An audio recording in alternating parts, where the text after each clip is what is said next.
everyone, in this video today I'm going to show you how I made these really cute fringe earrings using my Cricut machine. You can use both a Cricut Explore and a Cricut Maker to cut earrings because you can cut both leather and faux leather on your Cricut machines on both of those types. And today I'm going to show you how to make this style with the fringe. This particular pair is a genuine leather. But you can make this earring using genuine leather, faux leather, and you can even use cork, which has been really popular lately. Okay, so we're going to start by putting the image onto the mat, and I'm just going to click on the images icon over here on the left. And I've already filtered my images by clicking up here in the upper right hand corner. I filtered that just to my uploads because that just makes it a lot easier for me to find what I'm looking for. Now I'm going to do a fringe earring today, and I love the shape of this one. This will be kind of fun too if you've never used the flip function. This earring will require us to do that if we want each side of the earring to have the reverse. So I'm just going to click on that, and you see the green outline to show that we've selected it, and then you click on the insert images in the lower right hand corner. Now this earring does come onto the mat pretty big. It comes in at 7 inches tall, so we do need to modify the height. I'm going to take it to 2.5 inches just because it is kind of a thinner earring. I think 2.5, having it a little bit longer, would be really cute. So I'm just taking my cursor up to the H field that stands for height, and then I will input the 2.5 into that field.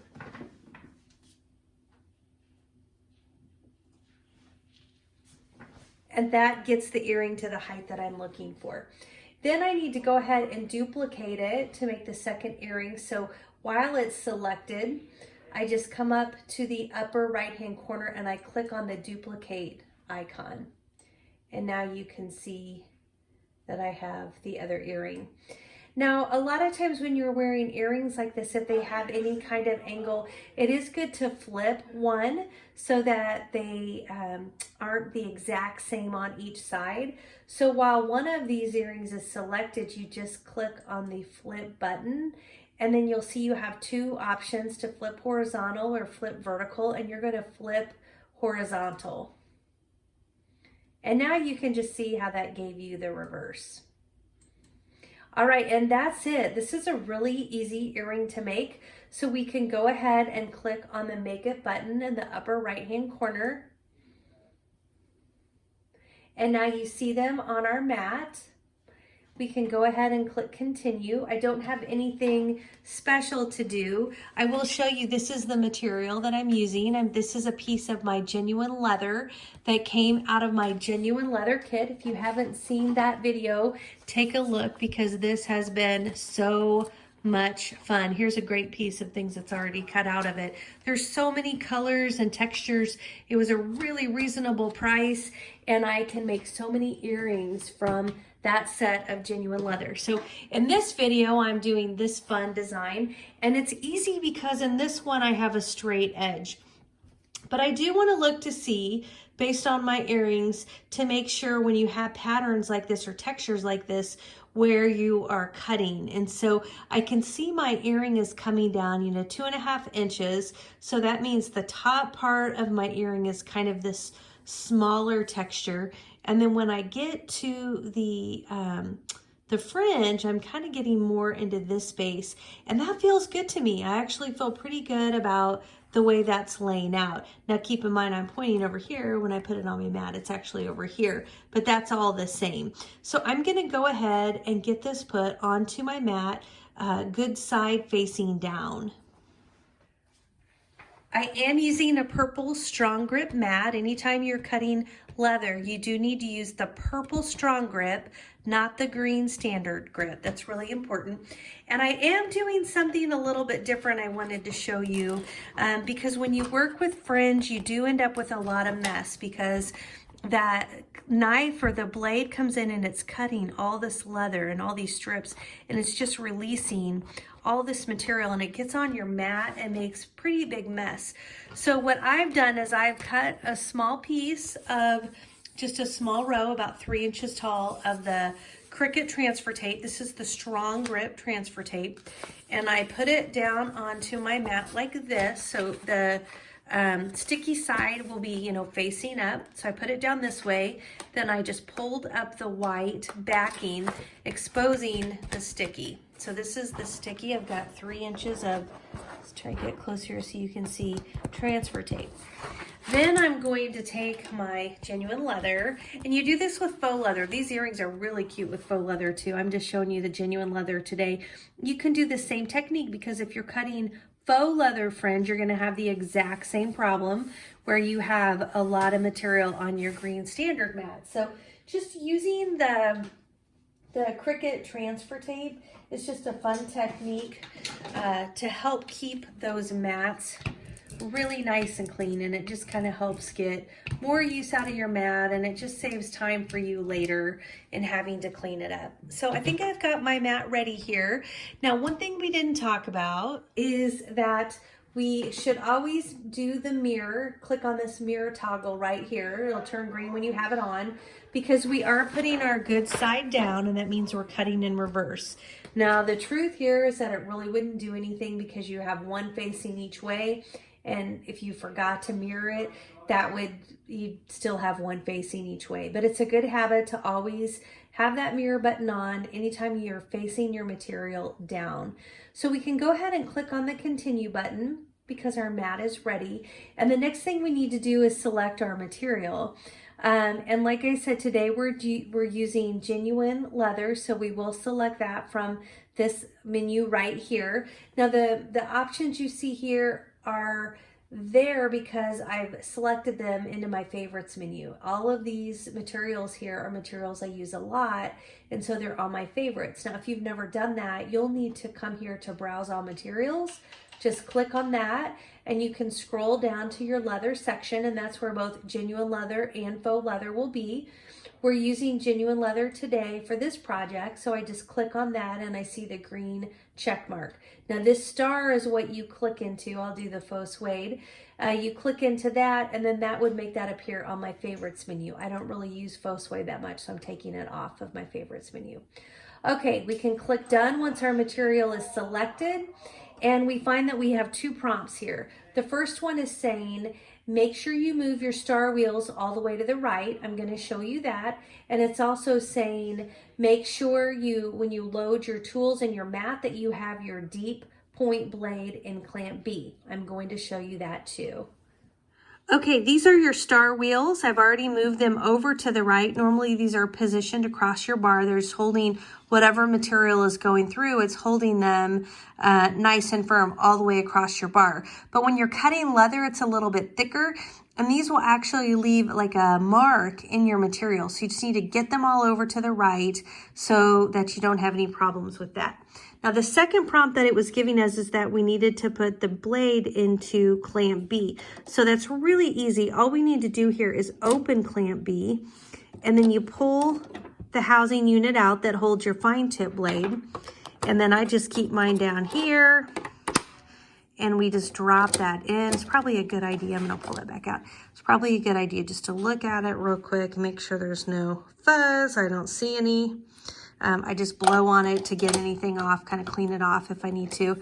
Drop it in and then close clamp B. It doesn't matter, how you're not positioning, matching anything. You're just dropping it in and closing clamp B. All right, so I've loaded the material into the mat, and now I can start the cut by pressing on the C button.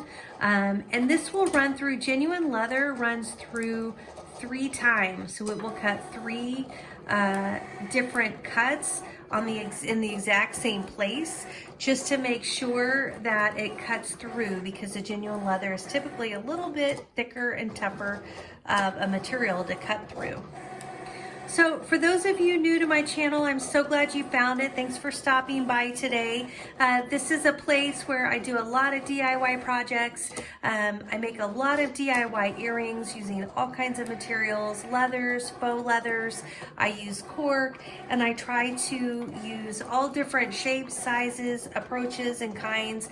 Always trying to give tips with my Cricut machine. I do have both a Cricut Explorer and a Cricut Maker. Right now I'm doing most of my projects on the Cricut Explorer because everybody feels really comfortable with that. If you have the Cricut Maker, you know it works. The Cricut Design Space is the same. You just have some more options. I am going to be doing some fun videos on the Cricut Maker too with some of the debossing options. And I have some other fun projects planned there too. So if you think that sounds interesting or you like to do those kinds of projects, I'd love it if you'd subscribe to my channel and just tap that bell button, and that way anytime I load something new, you will get a notice and you can decide if that project's something that you're interested in. Now, if you do find anything helpful today, I'd love it if you take just a second and tap that like button and let me know that you're finding my tips helpful. Okay, so our cut here is done. Let's take a look at how well we did. Now, I think I'm actually gonna set this down because I forgot to have this contact paper under here. And I wanna show you what happens when you're cutting on contact paper. Okay, let's go ahead and peel it up. And you can see the cut was really nice. I mean, my cut, I might not pull this off because I think I'm gonna do more earrings with this material. So we'll just focus right now on getting this one, getting our material off. Now, the one thing I do want to point out to you, and this can be a little bit of a pain, is that when you go to pull this contact paper off, the earring cut, and so you're going to have to come in and also pull off the earring and the contact paper. Does that make sense? And so this kind of shows you, I think this is good. Let's see if you can see it. It's kind of hard to tell. The material, the interesting thing on this one is there's not a whole lot of material. It's not as bad as I was thinking, probably because the fringe on this earring isn't real thin. It's kind of a little bit wider thin versus I've done the fringe that's about, each one's about half the size in width. Okay, so these just turned out really cute. So I've got them both cut here. And I think the color is just great. I love the shimmer, the metallic shimmer, but I also just love the color of this leather. So why don't we go ahead and get the hooks on these earrings and they'll be ready to go. Okay, so the next thing that we need to do is we need to punch the holes into our earrings. I usually just start with one of my earrings. Now I have two kinds of leather punches. This is one, if you look at the holes in this material, you can see these are smaller punches. I really like the size of these. I can punch through about one, maybe two pieces of material. Or I also have this bigger punch, which I never use anything bigger than the two on this one. This can cut through multiple pieces of material at once. Today, I'm just going to use this one. Now, I will link up to these below. I'll pin a comment and that will have a link to where you can find all the information about these items. Okay, so I do like to get it as close as I can to the top, but not so close that it would ever break through. That's kind of the challenge. And so you can see here, this is about where I like to place my holes. Now, I do like them to line up so that both of my earrings are hanging the same way. So I'll take the one that I punched and put it on top of the other, and I use that one as the guide. And that way, I just know both of my earrings are gonna be about the same distance down from the top. A lot of times I'll come back in and punch that second one again. All right, the hooks I'm using today are kind of that classic hook. Now, I did go ahead and pick the color that I thought would just look really great with this earring. I think this is kind of fun. Now, I'm not going to use jump rings for this today. I am going to go ahead and use my jump ring, or instead of jump rings, I'm going to use this hook that's right on the bottom of this earring. And so I just want to show you, if you kind of turn it upside down, you can see how this hook doesn't come all the way. It's not connected. There is an opening. And so we can open this and put the earring right on here, but there is a technique to it. And it's really important that as we do it, you're not holding this part of the hook with your pliers. It's going to be kind of a tight fit, but we actually need to get our pliers. We're going to use 2 pair of pliers, and we're going to put one. I actually like to make my, where the side where my opening is, I always like to put that on the right. It's kind of more of a habit. And then I can have 1 pair of pliers on my right, and I know this is the side that's going to move because it's not connected. And then I put my other pliers here on my left. These are not on the wire above the circle part. They're just on the, only on the circle. And then I turn this side towards me. So I'm opening this hook. When you do that, this spring kind of falls and it looks like you've bent it, but you haven't. It's just because when that's closed, the spring comes down. All right, so then now that that's open, we can get our earring on it. So you just want to make sure you have your earring facing back, the hook facing back. You don't want to put it on backwards. And then you'll just slide that earring. Sometimes I like to turn it upside down so the spring doesn't get in the way. And then you just gotta slide that earring hook. Oh gosh, did I not get it enough? Let's try. I don't think I got it open enough. Okay, let's bring it back over here. Move that. Got this on the right, this on the left. That spring gets in my way. You don't want to squeeze on the spring. There we go. Okay, then I'm just gonna pull it more. I'm gonna open a little wider this time. All right, hopefully that will do it. All right, then turn it upside down so that spring doesn't keep falling down in my way. And get this on there. So you can see this is how that's gonna look. So, so cute. Okay, then we need to close this up. So we're just gonna grab this right, just like we had it before. Get that spring out of our way, grab the left side. We just need to bring that back up.